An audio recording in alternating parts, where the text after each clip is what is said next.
Bismillahirrahmanirrahim. Assalamualaikum warahmatullahi wabarakatuh. Di sini kami dari kelompok 7 akan mempresentasikan hasil artikel dari kelompok kami yang berjudul Model Pembelajaran Problem Posing dalam meningkatkan pemahaman matematika siswa SMP. Sebelumnya, saya akan perkenalkan anggota dari kelompok 7 sendiri, yaitu ada Novia Nur Aisyah dengan NIM 410210109. Lalu ada Angela Kalvina Putri dengan NIM 410210114. Lalu ada Pramudia Bintang Nugraha dengan NIM A410210120. Lalu ada Widya Febrianti dengan NIM A410210125. Berikut pemaparan artikel di kelompok kami.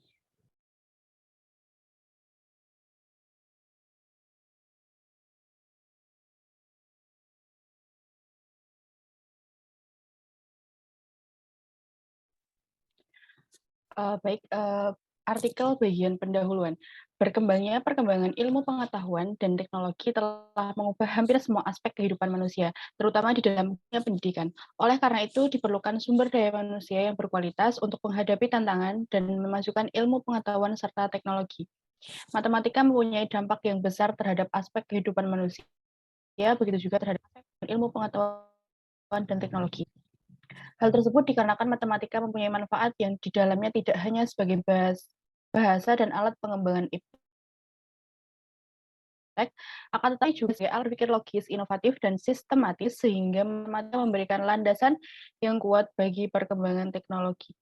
Tujuan penting dari pendidikan matematika salah satunya adalah untuk melatih siswa menjadi pemecah masalah yang baik sehingga siswa dapat dengan mudah mengatasi masalah yang mereka hadapi di dalam kehidupan sehari-hari.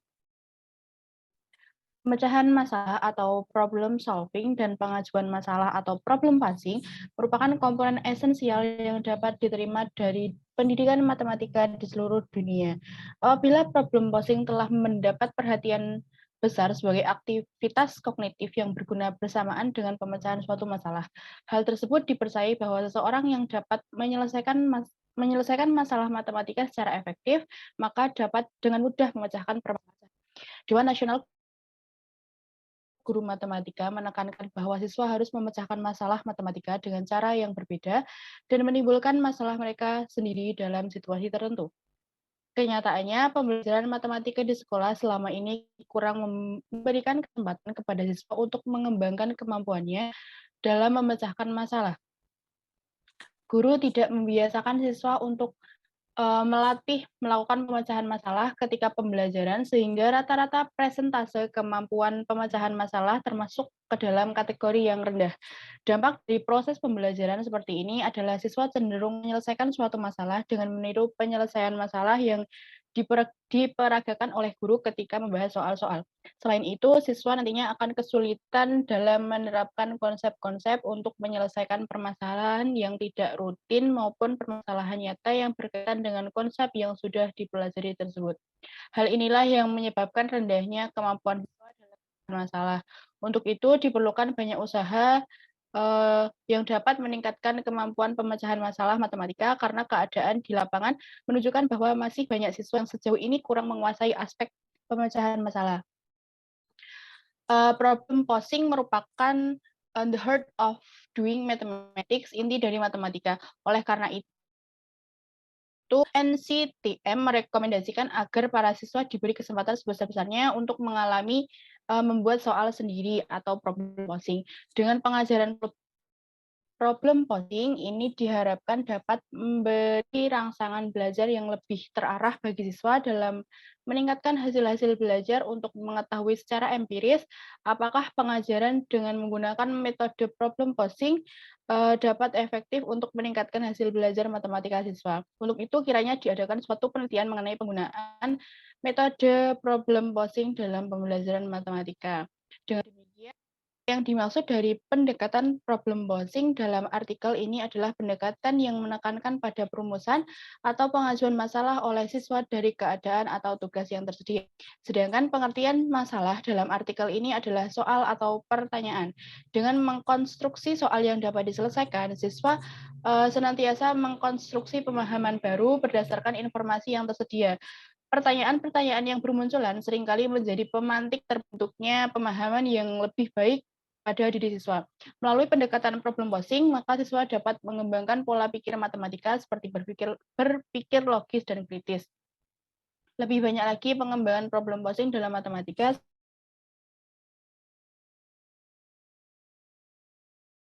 sehingga dapat masalah yang dialami.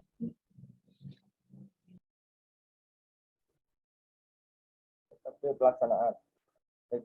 pelaksanaan dalam penelitian ini menggunakan metode deskriptif kualitatif dan studi literatur pada artikel yang berjudul meningkatkan kemampuan pemahaman matematik siswa melalui problem posing.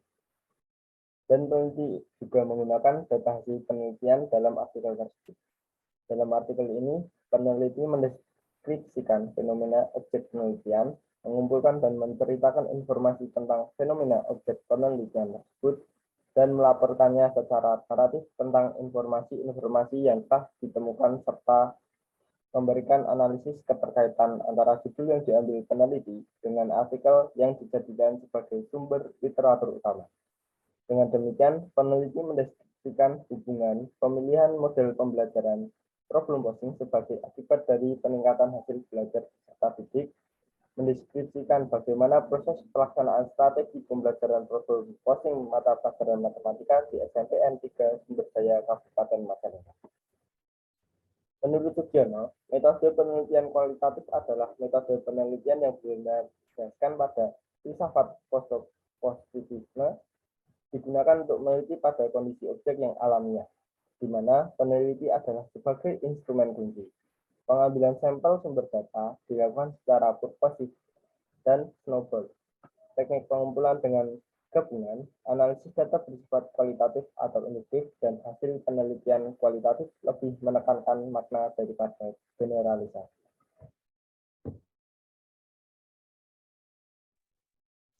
Dan pembahasan. Penelitian yang dilakukan oleh peneliti terdiri dari 3 siklus, di mana dalam setiap siklus terdapat beberapa tahapan, yaitu pretest, pembelajaran, dan posttest. Pada penelitian siklus 1, peneliti menyusun soal yang akan diujikan oleh guru sebagai pretest sebelum kegiatan pembelajaran berlangsung. Soal yang digunakan untuk pretest sudah diuji coba sehingga soal tersebut sesuai dengan kriteria untuk mengukur kemampuan awal siswa sebelum pembelajaran dilakukan. Tahap selanjutnya dilaksanakan proses pembelajaran. Pada proses pembelajaran ini, guru membentuk kelompok belajar di mana pada setiap kelompok terdiri dari 5-6 siswa. Selanjutnya, guru menugaskan setiap kelompok belajar untuk merespon materi dari beberapa buku yang berbeda. Setiap kelompok kemudian membuat pertanyaan dalam lembar problem posing 1, di mana soal tersebut akan dikerjakan oleh kelompok lain yang ditulis dalam lembar problem posing 2. Setelah selesai mengerjakan, lembar problem posing 1 dikembalikan pada kelompok pembuat soal dan lembar problem posing 2 dikumpulkan kepada guru. Selanjutnya, perwakilan dari setiap kelompok mempresentasikan hasil resum dan pembahasan dari pertanyaan yang telah dibuat. Tahapan selanjutnya, guru memberikan posttest dari soal yang telah disusun oleh peneliti. Dilihat dari hasil pretest dan posttest, terdapat peningkatan jumlah siswa yang tuntas KKM di siklus 1 ini. Pada penelitian siklus 2 memiliki tahap penelitian yang sama dengan siklus pertama.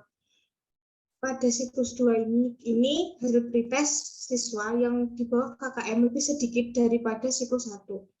Untuk hasil posttest siswa sudah lumayan meningkat dari siklus 1. Lalu pada penelitian siklus ketiga memiliki tahap penelitian yang sama dengan siklus 1 dan siklus 2. Pada siklus 3 ini, hasil pretest siswa di bawah KKM jauh lebih sedikit daripada siklus 1 dan siklus 2. Untuk hasil posttest siswa sudah jauh lebih meningkat daripada siklus 1 dan siklus 2. Menganalisis hasil dari penelitian Ferry Ferdianto dan Gani, terdapat peningkatan pemahaman matematika siswa melalui pendekatan problem posing dalam penyelesaian soal cerita lebih efektif.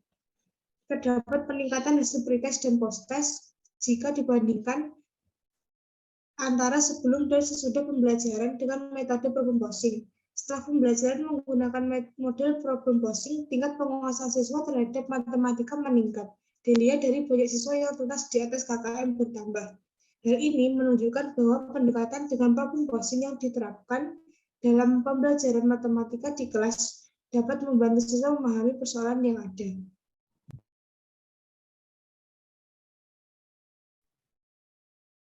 Kesimpulan, berdasarkan hasil pembahasan yang telah diuraikan, pembelajaran melalui pendekatan problem posing dapat meningkatkan kemampuan pemahaman matematika siswa secara signifikan. Hal ini dibuktikan dengan ikatan pemahaman menunjukkan bahwa terdapat ikatan dari siklus 1 ke siklus 2, siklus 2 ke siklus 3, dan pretest ke posttest.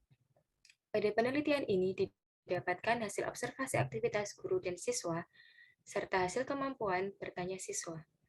Berdasarkan hasil observasi aktivitas guru dan siswa, dapat disimpulkan bahwa aktivitas guru dan siswa dari siklus 1 tergolong dalam kategori cukup baik. Kemudian, hasil observasi aktivitas guru dan siswa pada siklus 2 tergolong dalam kategori B. Lalu, pada hasil observasi aktivitas guru dan siswa pada siklus 3 tergolong dalam kategori sangat baik. Artinya, peningkatan pemahaman matematika siswa yang signifikan dalam pembelajaran matematika melalui pendekatan problem posing selaras dengan apa yang diungkapkan Chai dan Huang 2002. Bahwa problem posing dapat digunakan untuk mengeneralisasi masalah baru dan reformulasi masalah yang telah diberikan. Ketuntasan belajar siswa dengan menggunakan pendekatan problem posing dapat dilihat dari hasil post-test dengan kriteria untuk ketuntasan pada mata pelajaran matematika pada sekolah yang diteliti adalah 56 dari skala 100. Dan dari hasil post-test sebanyak 100% siswa memenuhi kriteria ketuntasan minimal. Mungkin sekian presentasi dari kelompok kami, kelompok 7.